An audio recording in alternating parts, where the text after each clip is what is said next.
What's up, YouTube? Welcome to the Coffee Pod. My name is Chishi Said. Drink the coffee, it'll make you feel better. Modern African woman is triggered after man asked her if she can cook. Yes.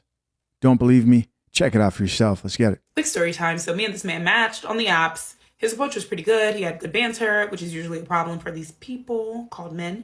However, in the middle of the chat, we're chatting and he goes, Starting off with some shots against men. I don't know. It's not looking good. "Can you cook?" Which we all know is a red flag. And I Asking if you can cook is a red flag. Guys, I hope you're following. If a woman says asking if you, hold on. If a woman says asking if she can cook is a red flag, you might want to pay close attention to whatever comes out of her mouth after that. answer, "Of course I can cook. I'm a competent adult. I hope you can too. That's such an odd question." And then he kind of ignores it and goes on to say, "Oh, can we FaceTime to just like pre-meet?" Which I love because I'm not leaving the house for somebody that I don't know who might be crazy, because 99% of the time they're not well. So we get on FaceTime and it's pretty good banter. "Where are you from? What do you do? You're a professional woman." So then he delves straight into it. "Oh, like, you know, what happened in your previous relationship?" And I'm like, I'm not about to bash anybody because they're not worth bashing. So I'm like, "Yeah, you know, the last situation didn't work out. We were not compatible." And he's like, "Oh, what do you mean you weren't compatible?" And I'm like, so he asked me like, what's something I don't like in a relationship and dating. And I said, I don't like when a guy's unreliable. Like, being unreliable is one of my top pet peeves. And randomly, you know, he asked me, "Oh, what does unreliable mean to you?" And I said, like, you plan, you know, we're supposed to go on a date and you cancel. I don't like that. He now looks at me and he goes, "So are you a feminist?" I said, "Is it a trick question? What does feminism have to do with my preferences in dating?" But See, this man didn't even need to know more about her. It was not a trick question. He just could feel the energy. We know what a feminist feels like. Can you guys feel that? Can you feel that masculinity coming from the screen? Let's keep watching. I already knew it was a red flag. I was like, why is he trying to ask me if I support the rights of women? Why? So I explained it. I said, I don't understand. What 1 + 1 is 2. So how did we get here? Like, why are you asking me? What does me having preferences in dating have to do with feminism? Like, where are you? What's this connection? He doesn't want to date a feminist like you. And he's going to answer, well, you know, these days, women expect men to be more effeminate and they don't allow men to be men. So maybe your expectations of him were really for women and shouldn't be for a man. And then he goes, so then I asked him, I was like, you know, so you're into gender roles? And he's like, yeah, I think a man should be a provider. And, you know, for me, I'm going to be a provider. I don't expect my wife to tell me to cook or to clean toilets. So I said, so you're supposed to be a competent adult. Right now, I assume you do your own dishes and clean toilet. You meet me, a professional woman who's making her own money. Uh-oh. Making her own money. There we go. At my level, I don't even wash toilets. I outsource that. So you expect a woman of my caliber to date you Here we go. and then downgrade my life and become... And the accent's coming out. And the accent. See, guys, give a woman a little bit of money, she'll turn into a worse version of a man with money. Toilet cleaner. So he now said, oh, but if men have to participate in domestic chores, what's the benefit to men? So I said, so I now told him, I said, you know, every time people get into these topics about, oh, cleaning, cooking, it's an impoverished mindset because I'm working, so I ain't got to do either. So if your plan is to date a woman so that you can make her a maid, it makes you an impoverished man, period. So this man comes back, right? And he's like, oh, I'm thinking, oh, maybe I've scared him away. Like, in my head, I'm like, good. Like, I've told you, I'm not here to be your domestic staff, you weird man. So I'm thinking, oh, I've scared him away. This man comes back and he's like, oh, I would really like to take you on a date. So now I'm curious. Am I going to go on a date with him? And no. So I said, oh, okay. Where are you thinking of taking me? What are the options? Send me options. He said, oh, where are you? I tell him where I am. He's like, okay, I'll send 2 options, like kind of equidistant for where you are. I said, okay, cool. I said, okay, cool, send me option. This man sent me Starbucks 1, Starbucks 2. Wow. Needless to say, I did not respond again. It has been unmatched, but I just said I should share his story time, which I never do, but yo, it's crazy out in these streets. Ladies, if you are single and thriving, just say single and thriving, because look at the material of what is out there. Goodbye. I don't think I need to explain that. I don't think I need to explain what just happened there. I will say this, man. One thing that is very obvious, and you guys need to know this, in my personal opinion, as a person who is also African women who have spent the majority of their time here in the States or have transitioned, migrated to the US and embraced feminism, they are some of the most masculine, difficult, materialistic, unaware of what men want. They fight strong men like no other group of women that I've dated that come here from other countries.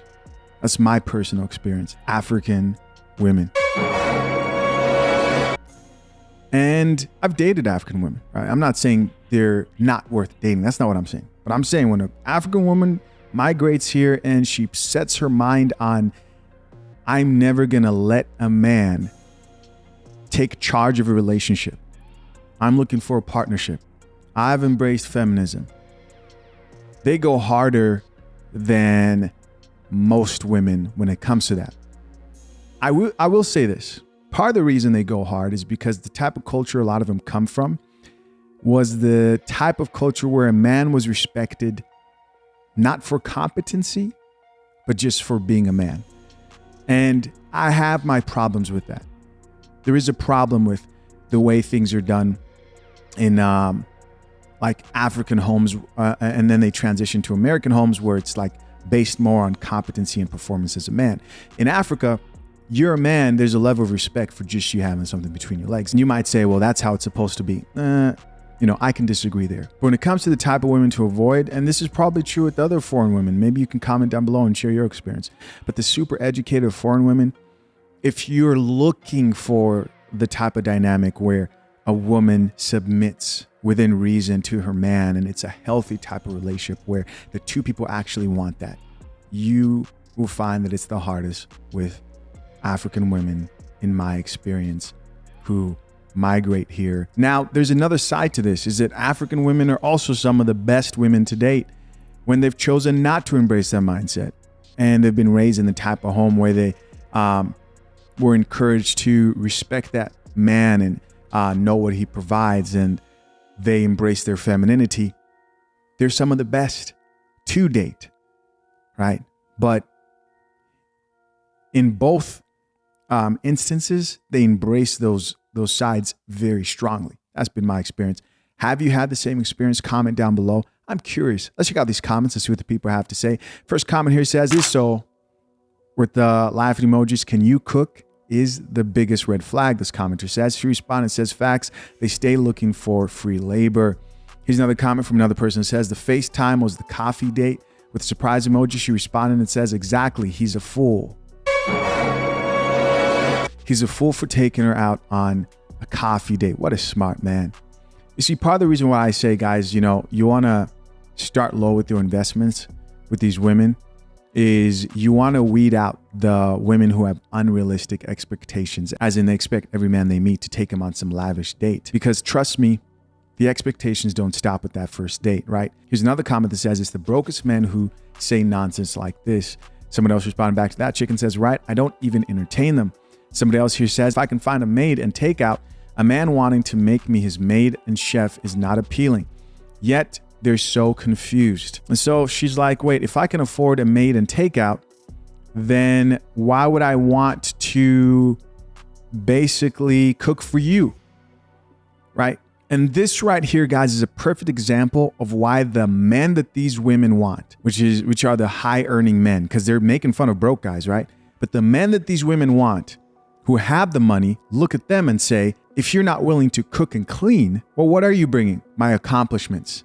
Get the hell out of here. That's why they pick the women who don't have accomplishments for a serious long-term relationship, because the more that you find your purpose in life through your accomplishments and degrees, the less you're willing to give a man what he truly wants, which is a nurturing woman. It doesn't matter for a lot of men out here that they're eating food that was cooked by their woman. If women could just be so understanding and say, listen, I don't cook all the time, but I'll definitely love to cook for you once in a while. You don't have to be a slave, but men do appreciate those things. Another comment here says, not Starbucks 1 and Starbucks 2 with the dead emoji. She responded and says, in case I wanted options. Oh, smart man. I wouldn't be surprised if you watched the coffee pot. Here's another comment that says, no, because he was really trying to play in your face with Starbucks. Here's something else you guys should know. I thought was really interesting that I noticed. What he did there was he was trying to qualify her for wifey material. This is what I believe. And as soon as he realized, like, this is not a wife, this woman is for busting cheeks, he said, all right, well, why don't we go out on a date? And she was surprised. She said, oh, he still wanted to go on a date with me. Because in her mind, she couldn't think, is there anything else I have to offer? Yeah. What's between your legs? To a lot of these men, that's the real. That's the real. When a guy approaches you like this, and you think you somehow used your verbal judo to get him to see things from your perspective, and he still asks you out, you didn't do that. You just disqualified yourself for one position, and now you qualified for what? Bag shots. That's right. Bag shots. Here's another comment that says, ha ha ha, Starbucks with the question marks. The provider man is taking you to Starbucks. Hell yeah, he is. Yeah, you're going to drink some coffee. Drink the coffee, it'll make you feel better. And she responded and says, to provide that mighty $5 coffee. Yes, sir. Yes, sir. Some strong masculine energy in these comments. Somebody else here says, ladies, if you are single and not thriving, just stay single and not thriving by yourself. There you go. Proof that women, if they don't see you spending hella money on them, and they don't see you as somebody who's willing to be a partner, and if you're not a top earner, they would rather be single. What was the comment? Somebody left this comment recently. Women would rather share a successful alpha than settle with a broke loser. There's another comment that says the accent switches with the hard eyes. Is another woman here said, and then they'll compare cooking and cleaning daily to changing car oil every couple months or cutting grass weekly. This would be the same chicks who will look you dead in the eyes and ask you if you know how to build a house when you ask them to make them a sandwich. God damn it! You can't make this shit up!